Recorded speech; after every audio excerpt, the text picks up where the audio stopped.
Fala galera, tudo bem? O assunto de hoje mais uma vez é a Bundesliga para destacar um time com uma história bastante particular nessa temporada, o Stuttgart.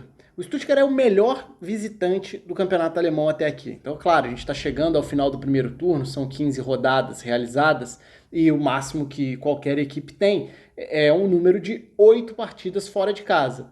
E ninguém tem uma campanha melhor do que a do Stuttgart. Então, nem Bayern, nem Leipzig, nem Borussia Dortmund, nem Bayer Leverkusen. Não, o melhor visitante do campeonato é o Stuttgart. Mas o Stuttgart é 10º colocado do campeonato alemão. Como explicar isso? Pois é, o Stuttgart não ganhou nenhum jogo dentro de casa. O Stuttgart tem 4 empates e 3 derrotas nas 7 partidas que fez como mandante. Mas fora de casa o desempenho é excelente. São 5 vitórias, 2 empates, apenas uma derrota. E isso é muito interessante, primeiro porque não é algo muito normal. E segundo, porque tem sido um time de um contra-ataque muito legal de ver. Nesse fim de semana conseguiu uma goleada para cima do Augsburg jogando fora e tem conseguido, é verdade. Alguns dos resultados negativos do Stuttgart dentro de casa foram contra adversários bem fortes. Por exemplo, 2 das derrotas dentro de casa foram para Bayern e para Leipzig.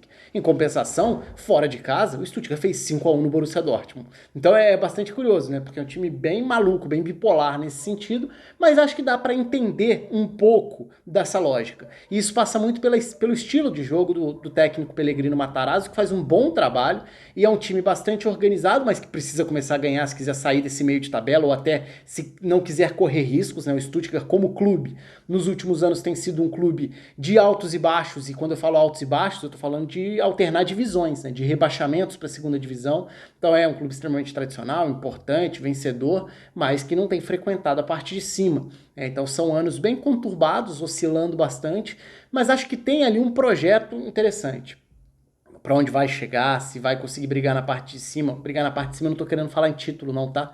Tô nem falando em brigar por vaga na Champions. Tô falando em ficar confortável na primeira metade da tabela. Talvez para ficar ali para sétimo, oitavo, de repente, beliscar uma Europa League, mas que nem é a primeira ambição, o primeiro objetivo do Stuttgart na temporada.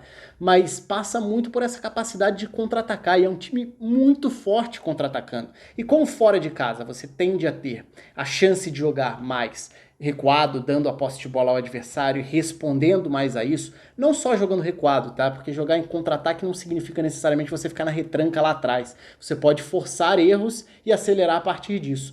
Então o Stuttgart é um time que funciona muito bem em determinado padrão de jogo. Em outros cenários, nem tanto. Esse talvez seja o grande desafio.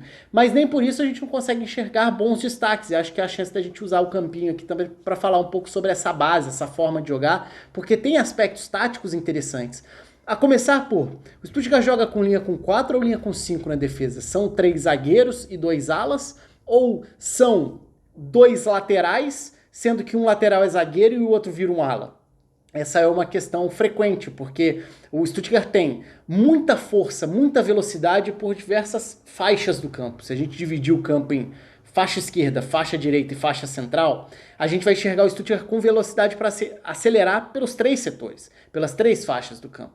Pelo lado esquerdo, começando com o Borna Sosa, lateral esquerdo croata, que joga como um ala. Então, qual é a melhor forma de definir? Sinceramente, não sei, porque a gente pode ver uma linha com 4, mas o Sosa vai sair mais. Se a gente enxergar como linha com 4, o lateral pela direita vai ser muito mais um zagueiro, ajudando a fechar, a preencher. Porque quem joga na teórica ala pela direita se comporta mais como um ponta. E é, nesse caso, um dos principais jogadores do time na temporada, o Amanguituka, Silas Amanguituka, jogador da República Democrática do Congo, garoto, que vem sendo um dos destaques, ganhou o prêmio de melhor jovem, né, de Rookie of the Month, né, que seria ali uma espécie de calouro do mês da Bundesliga. Dá pra gente tentar traduzir como jogador jovem, como revelação do mês, alguma coisa do tipo. E ele ganhou em novembro e em dezembro. Então o Amanguituka tá em alta, tá com confiança, é habilidoso. O Stuttgart é um time que gosta de correr com a bola no campo aberto e que tem muito drible e aceleração. E essa aceleração vem com a Amanguituka pelo lado direito, sendo ala, sendo ponta, vem com o Borna Sosa atacando o corredor e muitas vezes confundindo as defesas adversárias. Isso ficou muito claro contra o Augsburg, por exemplo, nessa rodada, em que o Augsburg teve muita dificuldade para encaixar a marcação, porque o Sosa o tempo inteiro se projetava às costas do ala pela direita, que era o Caligiuri. Aí o Augsburg tentou mudar, tentou passar a jogar com uma linha com 4, recuando o Caligiuri. Depois empurra o Caligiuri pro meio e coloca mais um outro marcador, o Gumini, para tentar fechar. E foi o grande obstáculo, como frear, como parar as alas, a velocidade pelos lados do campo do Stuttgart. Então aí eu já falei de uma estrutura que tem 3 zagueiros, seja com um desenho que aparente ter uma linha com 4 ou uma linha com 5. A gente vai ver o Amanguituca voltando em vários momentos também. Nem sempre ele está posicionado como um lateral, como fica o Borna Sosa pelo outro lado. O Amanguituca muitas vezes está um pouco mais à frente. Então é uma linha meio torta. Tanto faz se a gente quiser definir como 3 zagueiros ou linha de 4. Acho que o mais importante é entender quais são as funções, qual é o funcionamento, como essas peças encaixam com e sem a bola. E esse é o ponto de partida na equipe do Stuttgart.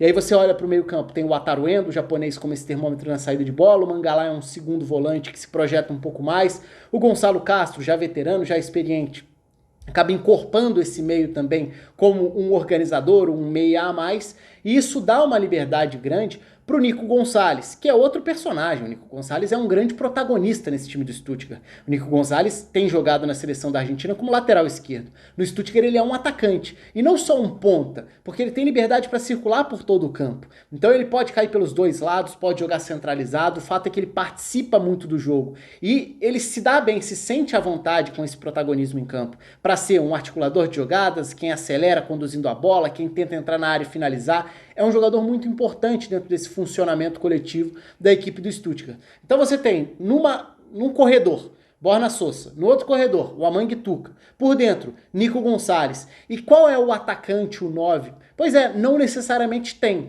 Pode ter o Koulibaly para ser mais um jogador de velocidade, o Tanguy Koulibaly que já jogou como ala, como ponta, como 9. Aí vai depender do cenário do jogo. E o Pellegrino Matarazzo é um treinador que também vai se adaptando a isso. Ele foi muito elogiado, inclusive, pelo Nagelsmann. Há uma semana, mais ou menos, o Nagelsmann bateu, inclusive, a equipe do Stuttgart na vitória por 1-0. Mas, então, é um time que tem características diferentes. Por exemplo, quem jogou como titular contra o Augsburg? O Klimovich. Klimovich talvez seja um nome conhecido para quem acompanha futebol alemão já há mais tempo. Aí mais tempo eu tô querendo dizer 15, 20 anos. Porque o Klimovich foi um atacante, o Diego Klimovich foi um atacante do Wolfsburg, do Borussia Dortmund, já há bastante tempo. E esse é o Mateo Klimovich, que é um meia ofensivo, um atacante que está jogando solto na frente, mas com liberdade para armar, assim como o Nico Gonçalves, e também para dar liberdade para o Nico Gonçalves virar um atacante, às vezes até o mais isolado do time. Então, por dentro, um time muito móvel, com mobilidade e liberdade de jogadores que conduzem bem a bola, que tem velocidade, e pelos lados, grandes corredores atacando as alas. O Amanguituca de um lado, o Borna Sosa do outro. E assim, a equipe do Stuttgart tem conseguido dar muito trabalho, principalmente quando o negócio é fora de casa. Em casa tá aí um desafio. Será que esse time vai conseguir se ajustar um pouco melhor, vai conseguir ter um desempenho um pouco melhor, pelo menos parar de empatar? As derrotas, algumas são naturais, perder pro Leipzig, perder pro Bayern, eu acho que isso está mais ou menos dentro do roteiro, mas chama muita atenção essa disparidade, porque fora de casa o time está bem demais. São 21 pontos ganhos na Bundesliga até aqui, sendo que 17 foram fora de casa. Ou seja, é o melhor visitante da Bundesliga, mas é um dos piores mandantes da Bundesliga. Então é óbvio que é necessário achar um equilíbrio aí, até pra gente tentar chegar a uma conclusão sobre o que é esse time. É um time que, por ser do contra-ataque, precisa jogar fora de casa para ter o cenário que permita contra-atacar? Dentro de casa, por que não tá encaixando esse jogo? Dá para achar outras alternativas? Dá para tentar ser um time com um repertório um pouco maior para se adaptar a isso? É só uma questão de tempo e talvez os resultados possam aparecer dentro de casa também? São perguntas que ficam no ar. Acho que tem sido um time bem legal de ver, especialmente quando joga fora de casa. Vamos ver dentro de casa nesse 2021 e vamos ver se o Stuttgart consegue fazer mais do que vem fazendo nos últimos anos, já que tem sido essa montanha-russa de emoções, inclusive com rebaixamentos. O Stuttgart que foi campeão alemão pela última vez em 2007, na temporada 2006-2007, na época com Mário Gomes e Kaká formando o ataque, inclusive. Então é um clube importante do futebol alemão, é um clube que precisa estar na elite do futebol alemão. Enfim, foi um fim de semana de bastante coisa acontecendo na Bundesliga, né? Eu gravei vários vídeos aqui sobre a derrota do Bayern de virada para o Borussia Mönchengladbach na sexta-feira, sobre o time do Borussia Dortmund que bateu o Leipzig e impediu que o Leipzig assumisse a liderança do campeonato, com o Haaland mostrando um repertório enorme, sendo o grande nome do jogo. E eu não gravei um vídeo nesse fim de semana, mas eu já tinha gravado no fim de semana passado e que vale ainda o convite, que é o vídeo sobre a a histórica sequência do Schalke, que chegou ao fim justamente nessa rodada, já que o Schalke bateu o Hoffenheim por 4-0, então finalmente voltou a vencer depois de 30 rodadas seguidas sem ganhar um jogo de campeonato alemão. Ficou a um jogo de empatar com o recorde de Tasmania Berlim. Eu falei sobre isso mais especificamente no vídeo lá em que eu falo sobre a série negativa do Schalke. Ou seja, muita coisa sobre o futebol alemão nesse fim de semana aqui no canal. Quero saber aí de vocês, até sugestões, não só de futebol alemão, de outros campeonatos também. Tem vários times que eu tô querendo falar um pouco mais detalhadamente aqui, às vezes eu fico mais em cima dos jogos em si. Enfim, participe aqui embaixo, deixa a inscrição no canal, ativa o sininho, curtida no vídeo e comentário. Um abraço, até a próxima.